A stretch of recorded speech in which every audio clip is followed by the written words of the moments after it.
In 2010, October 16, I stepped on a landmine, ended up becoming limb salvage. I guess fast forward 12 years and 13 surgeries later, I decided to amputate my leg. I just told myself, like, this is like not a failure of limb salvage. This is just a chance at a new life. It's a chance to let go of something that was holding me back, and just praying that, you know, this is the right decision. And I just never thought I would be where I'm at today.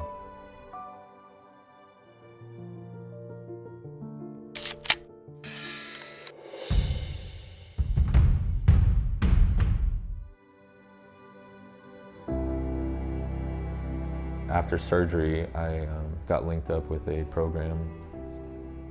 It's called the Adaptive Training Foundation. They're in Carrollton, Texas. It's a nonprofit gym that was founded by a guy named David Vobora. He was Mr. Irrelevant in the, I think, 2007 NFL draft.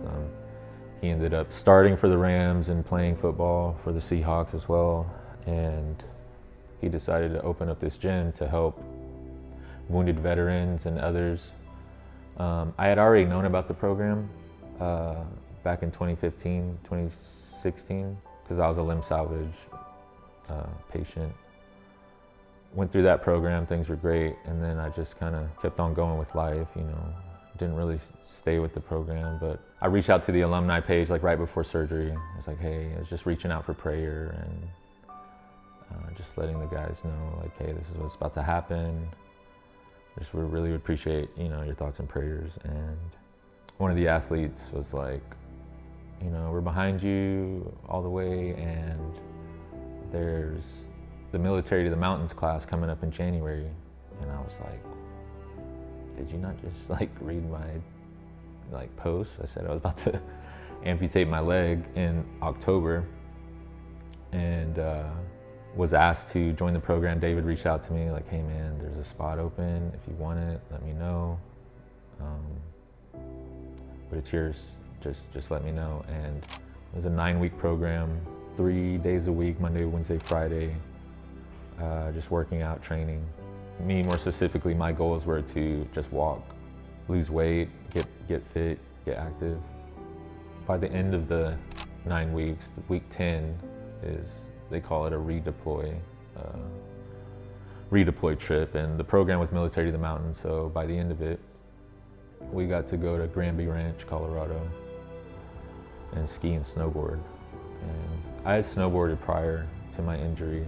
It was like I never left, like just riding down the mountain on a test socket. Didn't even have my permanent leg like I have right now. It was awesome.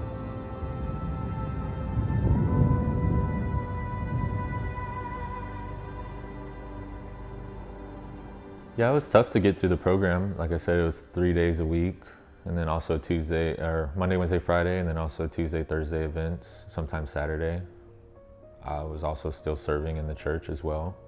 Wife and 3 kids, so of course I had a lot on my plate, but those little moments of when you wake up and you're sore and you know you have a full day of training ahead of you, I mean, if you want to change, you got to do something different.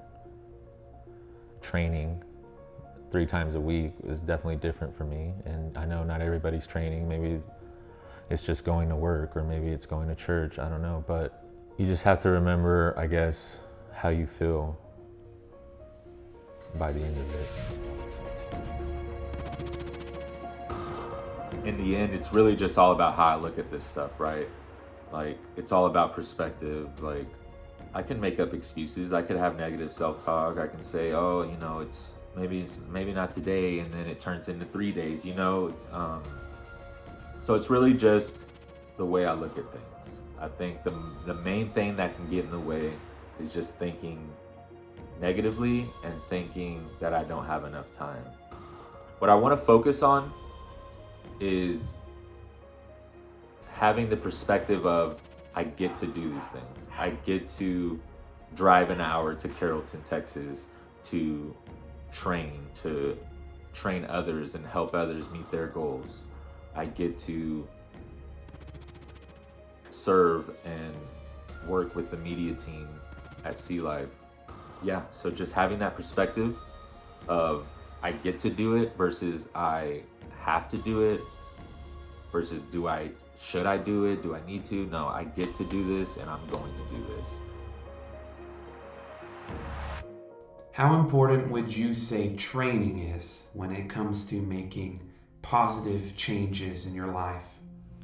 I think training helps me, right? Physical and time and discipline will change the physical, right? That's what David always says, David Babora.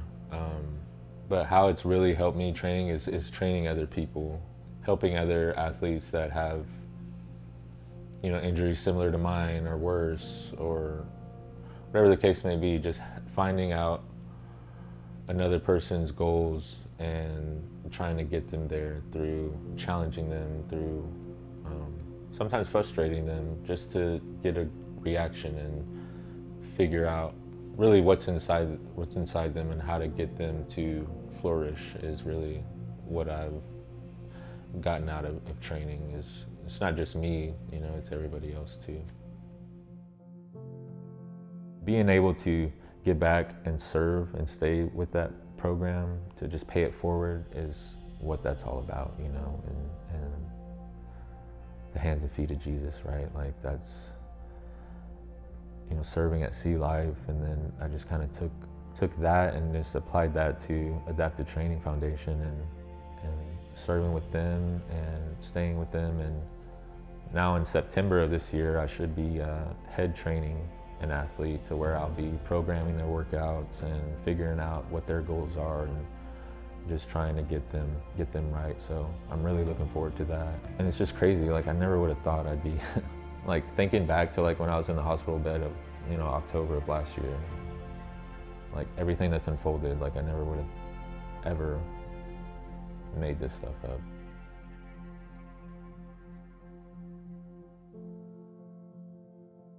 Man, what an incredible testimony from Sergio on the power of discipline and commitment intertwined with God's grace. Such a cool story. My name is Caleb McDill. I am the lead youth pastor here at Sea Life.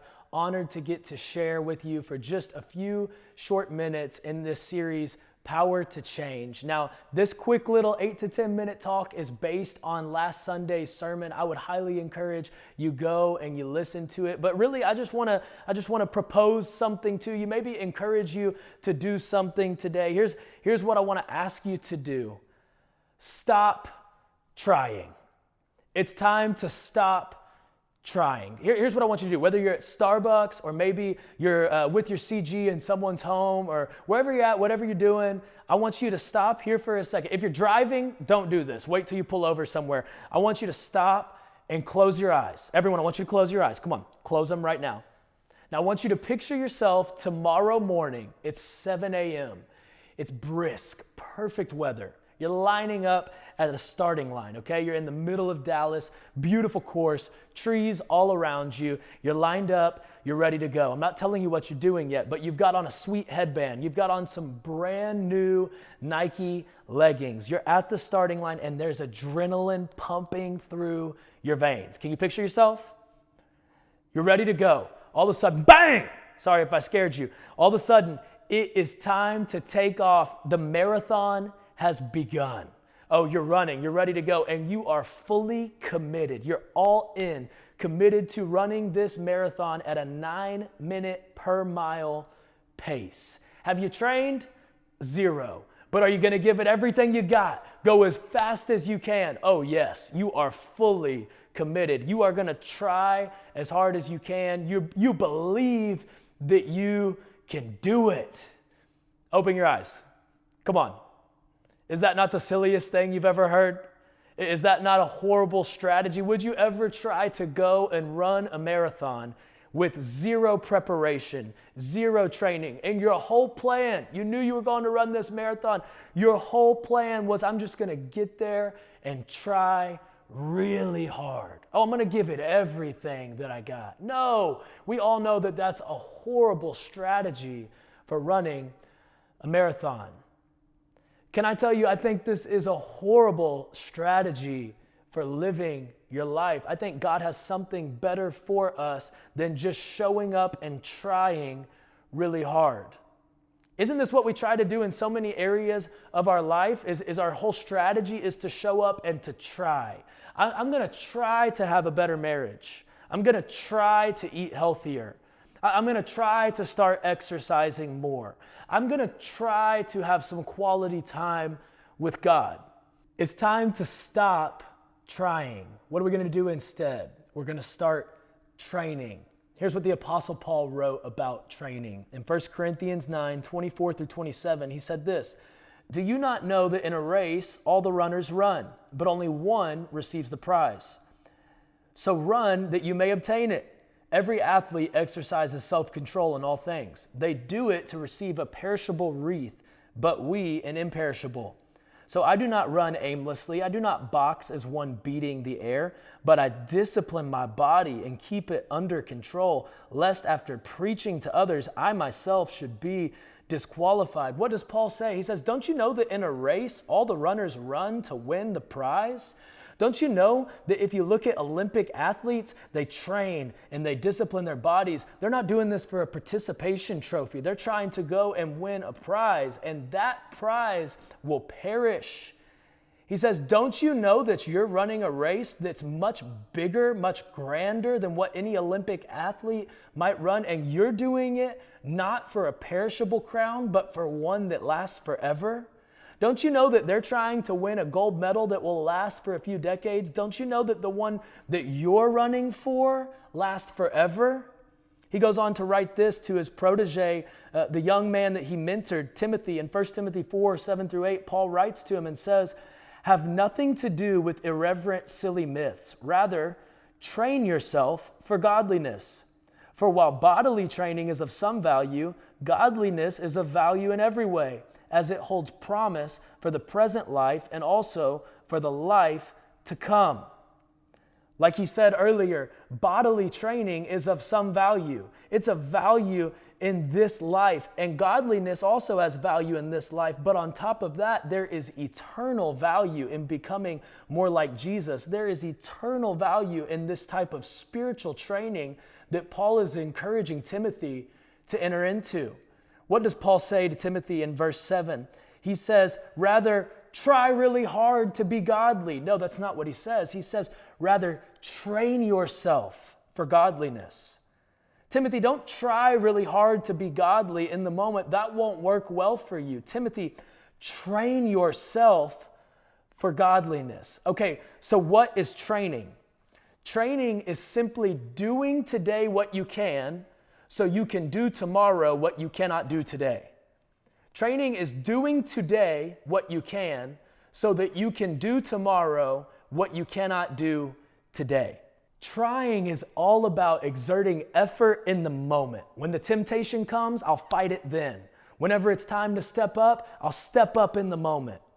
Training is about preparing beforehand, knowing that the moment will come when it's time to fight temptation. The moment will come whenever it's time to step out and be bold in my faith. There's a moment that's coming. You know, the Navy SEALs have said for a long time that we don't rise to the level of the occasion, we fall to the level of our preparation. Now, this is not about being a Navy SEAL. This is about being a child of God. And I believe it's true in your life and your self-control, in the way that you speak to people, in the way that you respond when life doesn't go your way, in the way that you take advantage of an opportunity to love somebody who needs to be loved, in the way that you remain disciplined and take care of this body that God has given you. You don't rise to the level of the occasion. You fall to the level of your preparation. So, how are we going to train for godliness like Paul encourages Timothy to do in 1 Timothy 4:7? How are we going to train for godliness? You know, that word train in the Greek actually means to exercise naked. So here's what I want you all to do. I want you to take off your clothes. No, I'm just kidding. Stop. If you're in Starbucks, put your clothes back on as fast as you can. If you're in somebody's house, I hope you didn't take your clothes off. We are not a cult. We don't do stuff like that. That's not what this is. Let me be very clear. Stay dressed. These Olympic athletes, they would train naked because they wanted to strip away anything that held them back, anything that hindered them from running as fast as they could, anything. Like, could you imagine if you're training to go and run as fast as you can and you go out with these big, heavy jeans on and some boots and a big old fluffy jacket that's just weighing you down, big, heavy hoodie? No, you would never do that if you're trying to run as fast as you can. So whenever we're training for godliness, the first step in training is stripping away. Again, please don't take your clothes off, but what I'm encouraging you to do is that there is a training that needs to happen where you look at your life and you say, what is one thing that I need to strip away? That's the first step for us. What is one thing that I need to strip away if I'm going to train toward my end goal, toward the end result, toward what I'm aiming for? Secondly, what's one strategic habit, just one strategic habit that you need to start doing? So I want you to think about what's one area in your life that you have been trying so hard, that you've been relying on willpower. I'm going to show up in the moment and give it what I got. I don't know if it's your marriage. I don't know if it's your fight against pornography. I don't know if it's an addiction that you're stuck in. I don't know if it's anxiety. I don't know what area it might be of your life, but I know that a lot of us, we need to start training rather than trying. What are we going to do? How are we going to enter into training to become who we want to be? We're going to strip one thing away and we're going to apply one strategic habit. So this is what I want you to discuss with your groups. Where have I been trying to become something else? Instead, how am I going to train to become who God wants me to be? What's one thing I'm going to strip away? One thing I'm going to stop doing? What's one strategic habit that I'm going to start? Maybe for you, it's as simple as, man, I've been trying really hard to be healthy. I've been trying in the moment, but there's been no preparation, no training. What am I going to do instead? Well, I don't have the willpower to even go to the grocery store without buying sweets. So my spouse is going to do the shopping, and I'm going to that's what I'm going to strip away. I'm not even going anymore. And what I'm going to do is every morning for 15 minutes, I'm going on a walk.